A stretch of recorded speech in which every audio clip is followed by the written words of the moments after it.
Hey everybody, it's Friday. We're going on vacation again. It's the month of vacation. So, hi, welcome to Tony Makes Lunch. I'm Tony. We are packing up to take the whole family down for our week of fun and frolic at the Connecticut shore, which means that all of Jen's sisters and all of the grandkids, or all the husbands, all the sisters, all the kids, and the grandparents, all crammed into 3 little spaces, living on top of each other for a week. It sounds horrible, it's a ton of fun, and I get to do all the cooking. So before we leave, since we have vegetables coming out of our ears from the garden, today I'm doing a big tray of eggplant parm. Number 1, because it's my favorite thing, and number 2, because it keeps well, and you can kind of eat it all week. So we can do it for dinner, you can do it for sandwiches, you can eat it cold out of the fridge, you can warm it up, whatever. And it travels well, and it's better the longer it sits, I think. But we're going to do a healthier twist on it, right? So for the gluten-free crowd, we're going to do gluten-free breaded eggplant and zucchini. So I'm going to do a zucchini, and I'll show you the eggplant in a second. So, how do you get gluten-free breadcrumbs without spending $1,000 at the grocery store? Well, when you buy the big things of gluten-free bread, after a little while of using it, it usually breaks up like that, unfortunately. But I just save all the odds and ends and the little broken pieces in a bag and throw them in the freezer. And then when I'm ready for breadcrumbs to do stuff, just throw them in the food processor. Or the blender. Or the blender. No, food processors are so much better. The blender will make it mushy. And the food processor's got a wider base, so it'll spin better. Okay, but if you're like me and you don't like to get into the food processor, I have used the blender plenty of times and it's worked okay. Okay. Salt and pepper.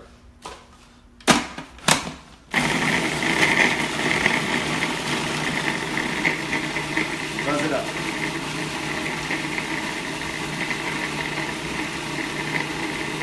Done. Look at that. Breadcrumbs. I'll go right into a pan. Right into that. Save that because I'll use it again in a second. Alright, and then you take, get back to you later, a couple of eggs. 1, 2, oops, got a shell. Alright, we whisk up some eggs. This is like classic breading. Although I'm not going to use, typically you'd use flour too. I'm not going to use flour because it really doesn't need it. So, whipped up eggs, fresh breadcrumbs, a sheet pan, put a cooking spray so nothing sticks, which is running out. Good enough. And then we take our zucchini or eggplant. Works. The zucchini parmesan I discovered is just as good as eggplant parmesan. You do kind of, what is that, about 1/4 of an inch thick slice all the way down.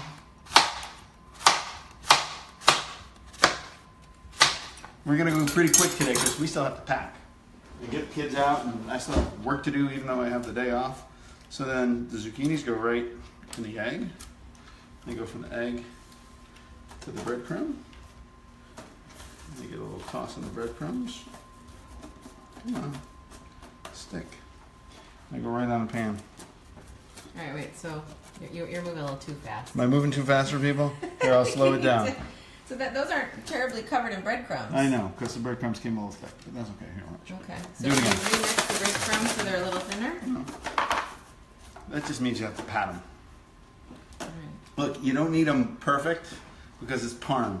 So all you need, you want the bread for a little flavor. It doesn't even give texture. It kind of soaks up the sauce a little bit. So can you put some breadcrumbs on top there after? You could. I don't want them too bready, actually, to be quite honest. You could do this without breadcrumbs at all. I'll show you the ones I did before, which looked much nicer, but I'm moving too fast today, right? Because I had drier bread, so it made better breadcrumbs. Right. So those all get breaded, right? And then you throw them in the oven at like 375 for about 25 minutes or so. And they come out looking like that when you take your time. So these I did the other day, and I just covered them in plastic wrap and put them in the fridge. Boom, easy. So parm is typically sauce, eggplant, cheese. But I'm gonna do dairy-free today too. So this is a little dairy-free trick I learned a long time ago from Tal Ronan, who's a vegan chef out of LA, who worked with a former client of mine, Life Kitchen Restaurant. So this over here, to drain it, soft tofu. All right. You show me the package. Yeah, I just put. Oh, you got rid of the first one. I got rid of the first one, but it's soft. It's soft. It's not firm. It's not silken. It's soft. Okay. Right. A little salt, because tofu has no salt in it. Yes, it's a bit bland. It's a bit bland. And by the way, he made up those eggplant. He cooked those eggplants the other night. I came in from the gym and I think I ate like 4 of them. Oh, you did? They were so good, just sitting there. Right. In the... Truffle oil, right? Cheese has a little bit of funk to it, so truffle oil is going to give this a little bit of funk.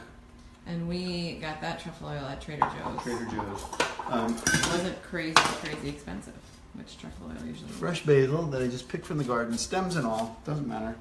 And then from out of the farmer's basket, a couple things of garlic. Oh, this is good garlic.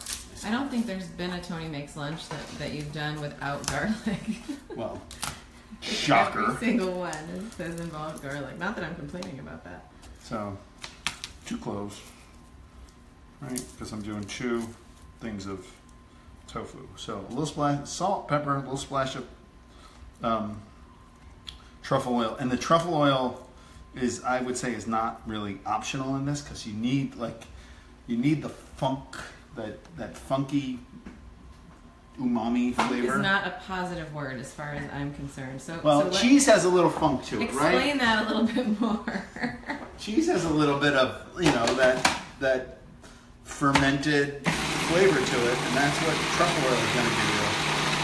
So why do you want that flavor? Because we're trying to mimic the flavor of cheese and the mouthfeel, the creaminess of cheese without cheese. So without it, it would just taste like tofu. What's going on? Hold on, I gotta hang around. I'll just break that with my finger.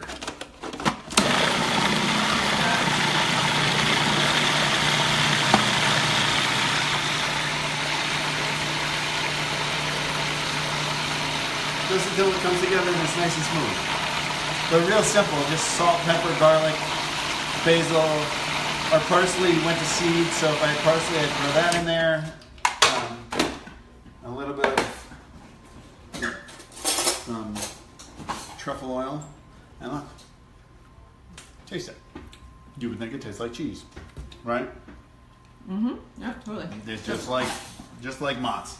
Oh, it's really good. And I'm not a tofu fan, so. Yes, it does not taste like tofu. Don't be afraid of tofu.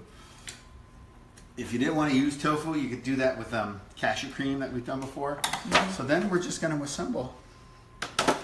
Right, so these are zucchinis. There's some flat ones. There's some round ones.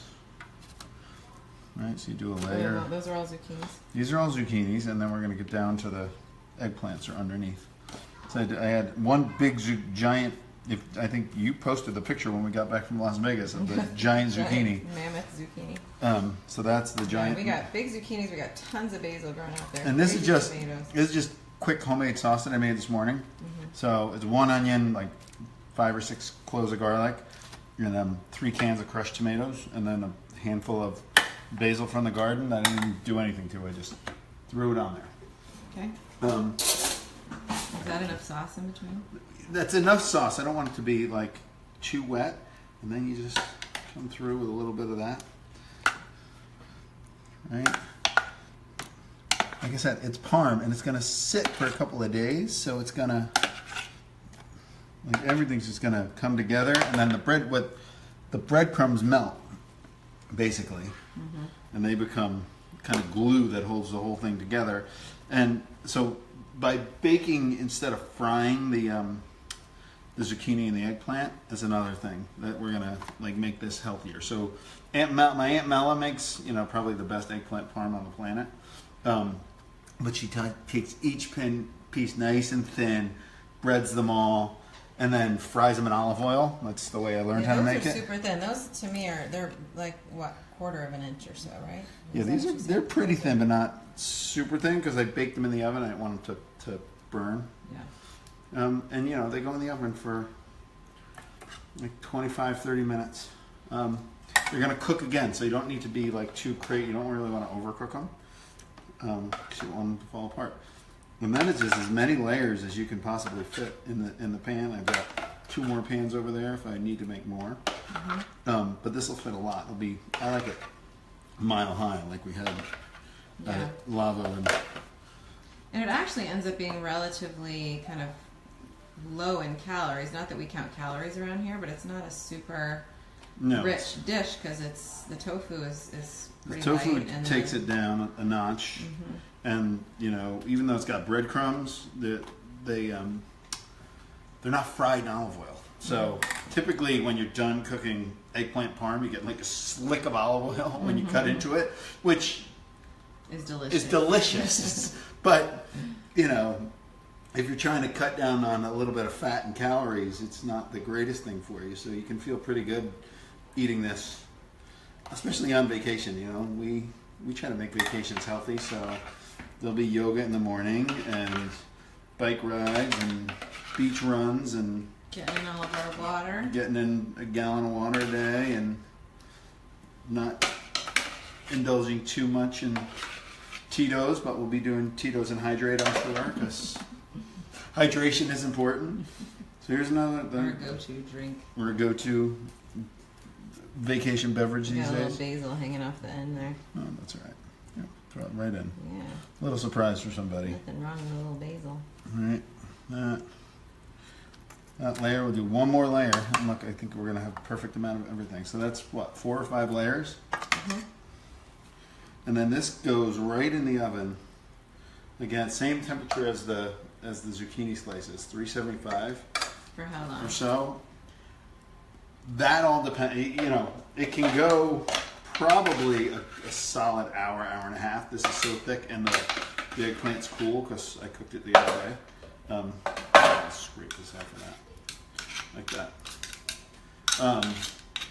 Until it bubbles. The key, right? So if you bring in a tight shot in a second, the key will be I'll keep looking in after an hour, and when I see it all starting to all the sauce around the outside bubbling hard, then I know it's cooked. But it's difficult to overcook it. It won't burn on the bottom if it's in the oven. You know, there's no mozz on top, so that's not going to burn and get crusty. So it'll go as long as you want, and I have to go to a doctor's appointment anyway, so it's going to sit in the oven for a while before we head out. So that's the rest of the tofu. And these are the big ones that I did first. So this was a big giant eggplant. It was beautiful. So they'll be our pretty top. Yeah, that was the big purple guy. The big globe that we got out of the basket this week. These 2 are cut, so they'll fit on the ends. It's like making a puzzle. And you do 2 down the middle, like that. And that gets 1 more layer of sauce. Goes in the oven. And you could obviously put some Parmesan. You could sprinkle some Parm on top. Whatever. You could put a little mozz on top if you wanted. If you wanted to spruce it up a little bit. But like this, there'll be how many of us at the beach? 10, 12. Between 25 and 30 at any given time. moment. This will feed about 20 people. I mean, that's about a good 15, 20 pounds of eggplant parm. So that's it for today. This is going in the oven. We're going to pack stuff up, clean up, try to get out of Dodge today, maybe tomorrow. I don't know. I'm going to a doctor's appointment. Tony makes lunch on Friday. Come back maybe next week. We'll be at the beach next week. So maybe we'll do one from the beach if we can get good Wi-Fi. Until then, see ya. Bye, guys.